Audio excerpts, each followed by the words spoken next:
یہ سورہ اعراف کی آیت.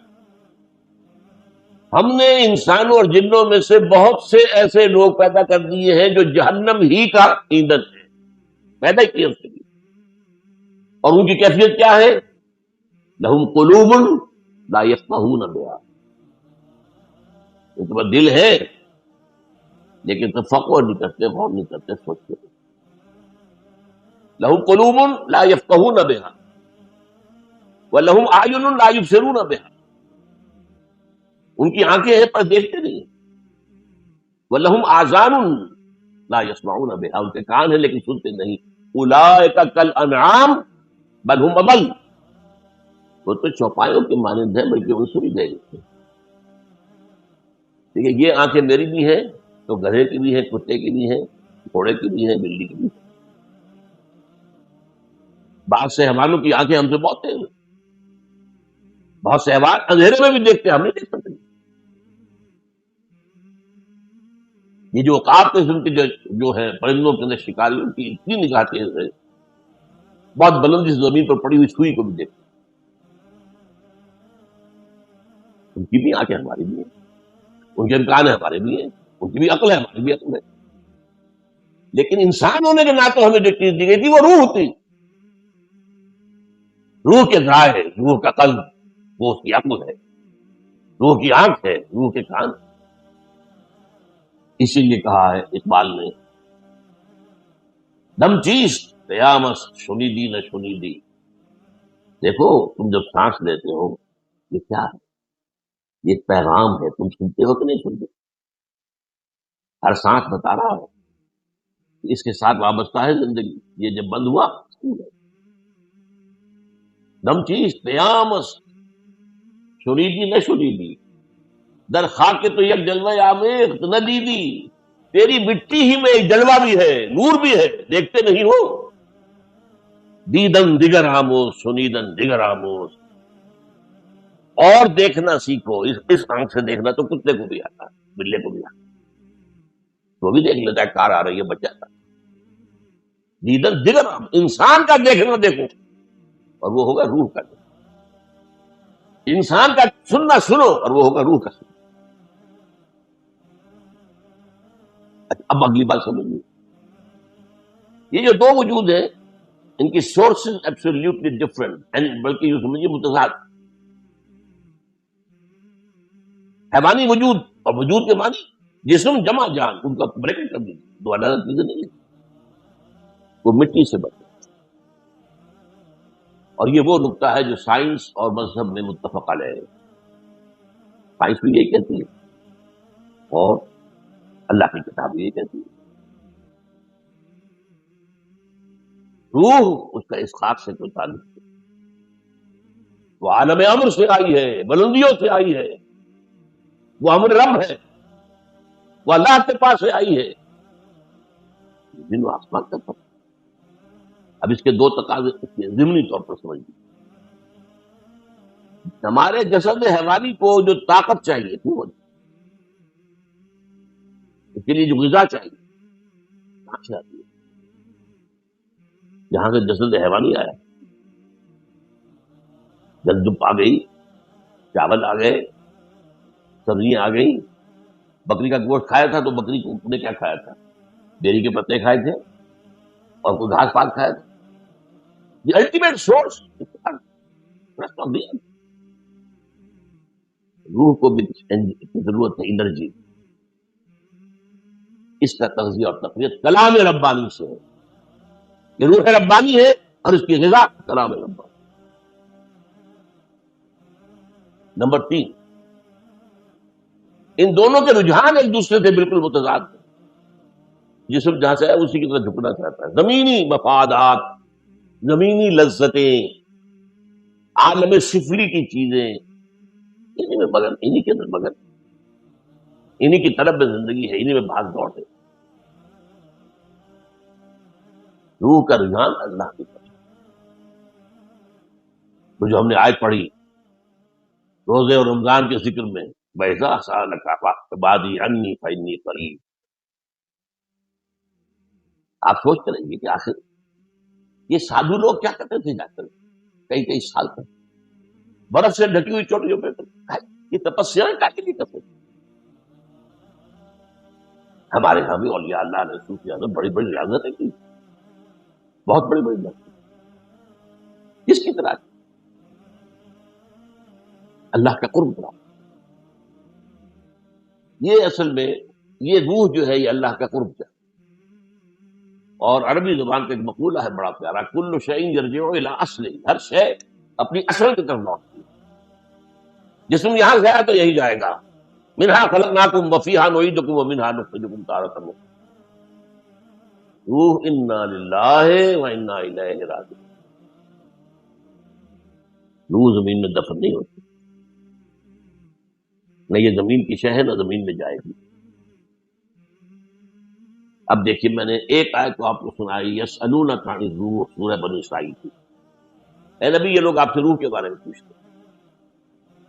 قل الروح من امر ربی وما اوتیت من العلم الا قلیلا. اے نبی سے کہہ دیتے روح میرے رب کا امر ہے، لیکن تمہیں علم میں سے سوائے تھوڑے حصے کے کچھ نہیں ملا. تمہارے لیے خاص طور پر ان بحثوں میں الجھنا صحیح نہیں ہے.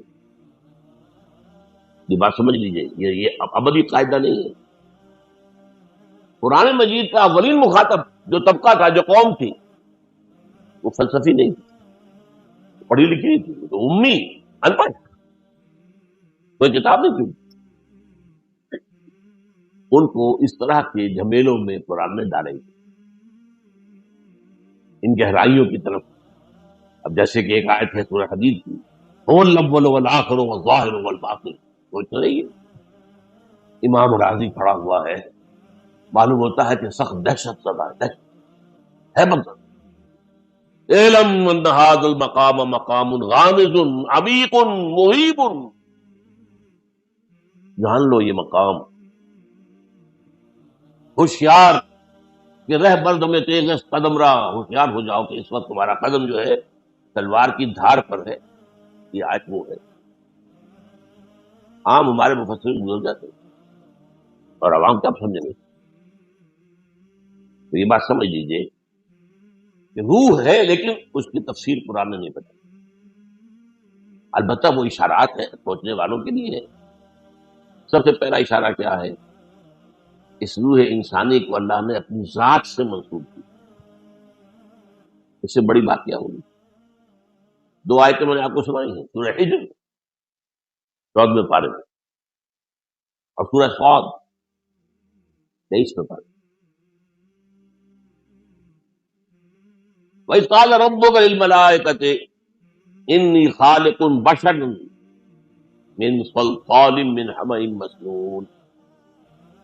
اور یاد رکھو جو کہ کہا تھا تیرے رب نے صلی اللہ علیہ وسلم فرشتوں سے، میں سنے ہوئے گارے سے جو خشک ہو کر کھنکھنا رہا ہے ایک بشر بنانے والا.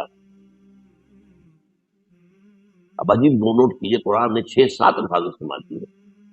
تراب مٹی، تین مٹی اور پانی کو ملا کے گارا بنا وہ تین ہے.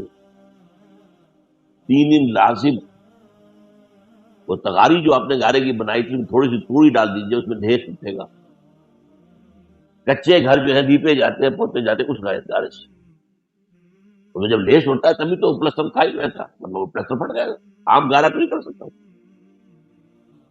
پھر وہ پڑا رہے تو اس میں سڑان پیدا ہو جائے گی، بدبو آئے گی.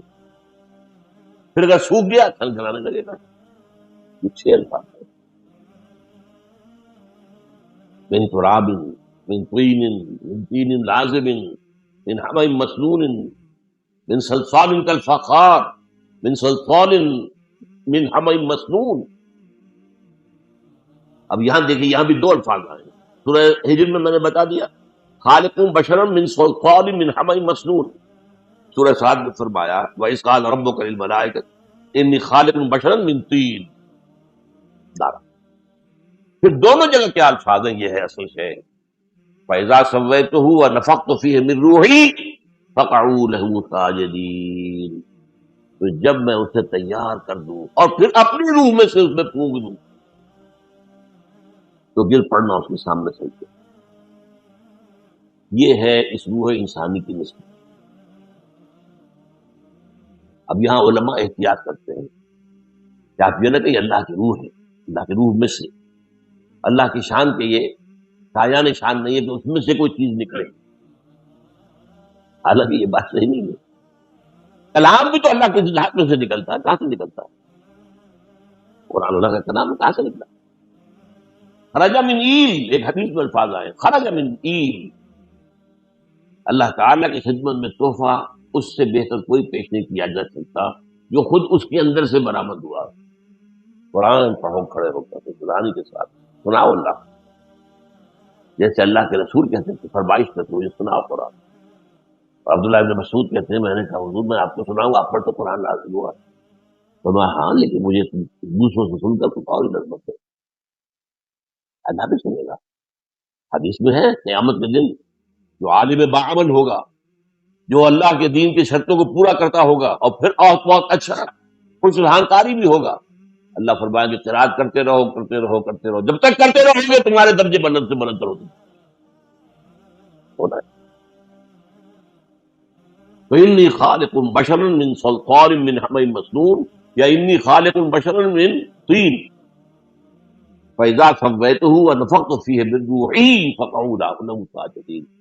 تو یہ کہتے ہیں علماء کہ یہ اس روح کی عظمت کو ظاہر کرنے کے لیے اللہ نے اس کو اپنی ذات کی طرف نسبت دیتی ہے کہ اللہ کی روح میں سے کوئی روح نہ سمجھے، اللہ کی ذات کا تجزیہ نہیں ہو سکتا کہ اس میں سے کوئی چیز، احتیاط کا راستہ جو ہے کوئی لے کر ہوتا ہے۔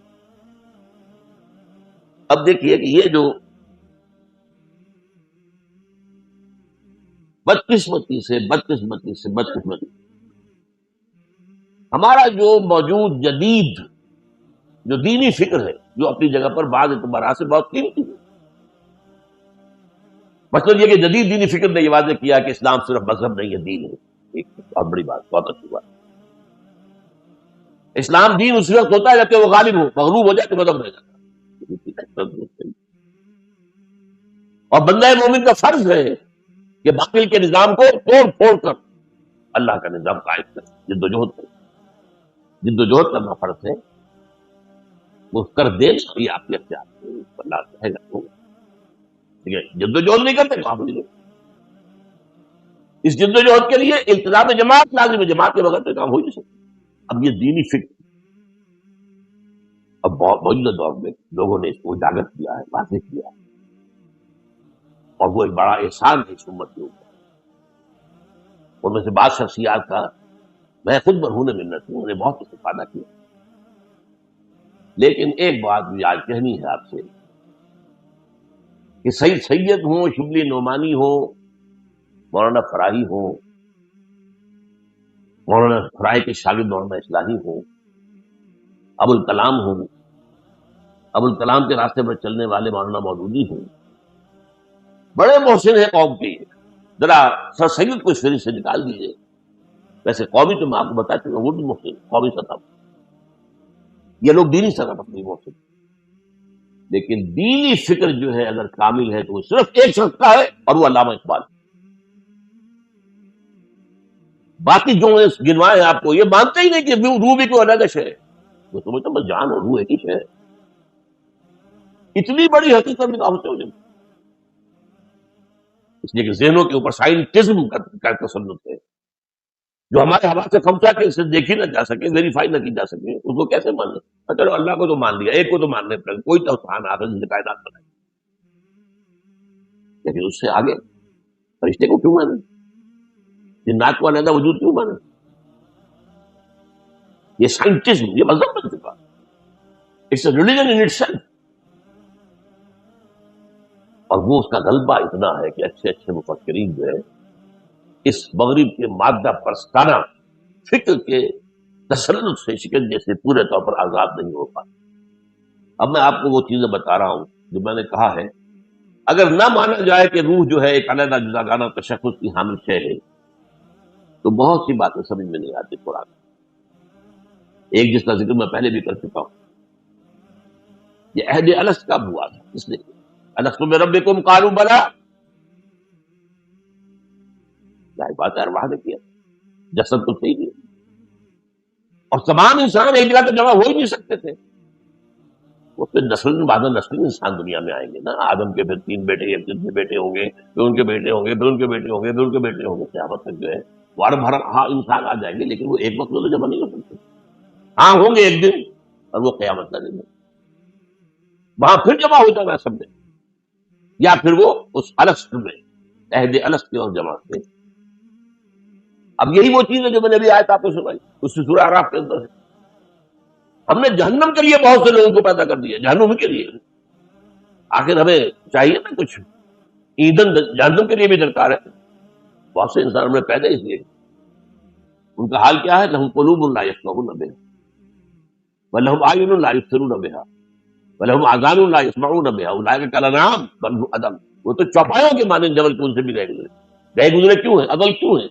پیدا تو ہم نے اس جگہ پر کیا تھا ان کو، یہ گر گئے، نیچے آ گئے، پڑے رہے کار مذلت کے اندر، اٹھے نہیں. لہٰذا یہ حیوان ہے، یہ انسان نہ سمجھے، یہ انسان نما حیوان ہے. اچھا، نمبر 2 چیزیں، یہ حدیث جو ہے حضرت ابو ہریرہ سے ترمذی میں موجود ہے. حضور سے پوچھا گیا متى وجبت لك النبوت یا رسول اللہ، اے اللہ کے رسول آپ کو نبوت کب ملی؟ فرمایا والآدم بین الجسد والروح، ابھی آدم کی روح علیحدہ تھی، جس طرح تھا ابھی روح میں پھونک ہی نہیں گئی تھی، تب بھی نبی تھا. کون سا نبی؟ محمد ابن عبداللہ ابن عبد المطلب، یہ تو بہت عرصے بعد 10-12 ہزار سال بعد آئیں گے دنیا میں. ان کی تو ولادت ہوگی آمنہ کے بطن سے اور عبداللہ کے صلب سے. یہ کون سی؟ وہ روح محمدی. اور اسی کو ایک اور حدیث میں نور محمدی کہا گیا. بدقسمتی سے ہمارے ہاں ایک طرف جو بریلوی مکتب فکر لوگ ہیں انہوں نے سارا جو ہے ڈیرا ہی لگا رکھا ہے اس پر، اور ایک طرف دوسرے لوگ ہیں وہ اس کا انکار مطلق کرتے. لیکن دفعہ ہے نور، قرآن کو بھی نور کہا گیا اور جو ہے روح کو بھی نور کہا گیا. روح محمدی، نور محمدی. یہ حدیث جو ہے حضرت جابر بن عبداللہ رضی اللہ تعالیٰ عنہ سے، حدیث کی ایک کتاب مصنف عبد الرزاق میں مکتوب ہے. حضرت جابر نے پوچھا حضور اللہ نے سب سے پہلے کس شے کو پیدا کیا؟ بڑے عجیب انداز میں فرمایا نور و نبی کا یا جابر، نور و نبی کا یا جابر، اے جابر تمہارے نبی کے نور. اب اس پر جو لگے چڑھا رکھے ہیں صوفیوں نے، ان کا میں مانتا نہیں ہوں. وہ کہتے ہیں اس نور سے سب ساری دنیا میں نہیں. وہ تو ارواح تمام انسانوں کی علیحدہ اصول میں تھی، لیکن ارواح کے اندر بھی شان تھی. حضور کی جو روح ہے اس کی اپنی شان تھی، ابراہیم کی روح کی اپنی شان تھی، موسیٰ اور عیسیٰ کی ارواح کی اپنی اپنی شانیں تھی. لیکن سب سے اونچی شان اور سب سے پہلے مخلوق اس عالم امر میں حضرت حضور صلی اللہ علیہ وسلم کی روح مبارک ہو. تو اس میں کون سا حرج کی بات ہے؟ کہاں کا شرک آ گیا اس میں؟ لیکن میں فرق کیا کرتا ہوں، ایک ایک بات علمی طور پر جاننا. ایک ہے شرک. ہم فرشتوں کو مانتے ہیں کہ فرشتے موجود ہیں چاروں طرف. صحیح حدیث ہے مجتمع قوم فی بیت من بیوت اللہ یتلون کتاب اللہ ویتدارسونہ بینہم الا، نہیں جمع ہوتے کچھ لوگ اللہ کے گھروں میں سے کسی گھر میں قرآن کو پڑھنے اور مذاکرہ کرنے میں، الا غشیتہم الرحمہ ونزلت علیہم السکینہ وحفتہم الملائکہ، لیکن ان کے اوپر اللہ تعالیٰ کی سکینت نازل ہوتی، خشیت ان کو ڈھانپ لیتی اور فرشتے ان کے لیے گھیرا باندھتے. وذکر اللہ فی من عندہ، اللہ ذکر کرتا ہے ان کا. دیکھو فرشتوں تم نے کہا تھا یہ فساد مچائے گا، میرے بندے میرے گھر میں بیٹھے میری کتاب پڑھ. وذکرہم اللہ فی من عندہ، ملائکہ مقربین میں جا کے ذکر ہوگا. فرشتے ہیں، اچھا فرشتے تو میرے ساتھ 2 موجود ہیں. اس کو ماننے سے شرک نہیں آیا. میں فرشتے سے کہوں یہ میرا کام کر دو، یہ شرک ہو جاتا ہے. دعا اللہ کے سوا کسی سے نہیں. اسی طرح شاہ ولی اللہ دہلوی کا کہنا یہ ہے کہ اولیاء اللہ کے بہت نیک بندے جو ہیں ان کی ارواح کو اللہ تعالیٰ ان کے انتقال کے بعد ملائکہ اسفل کے طبقے میں شامل کر دیتے.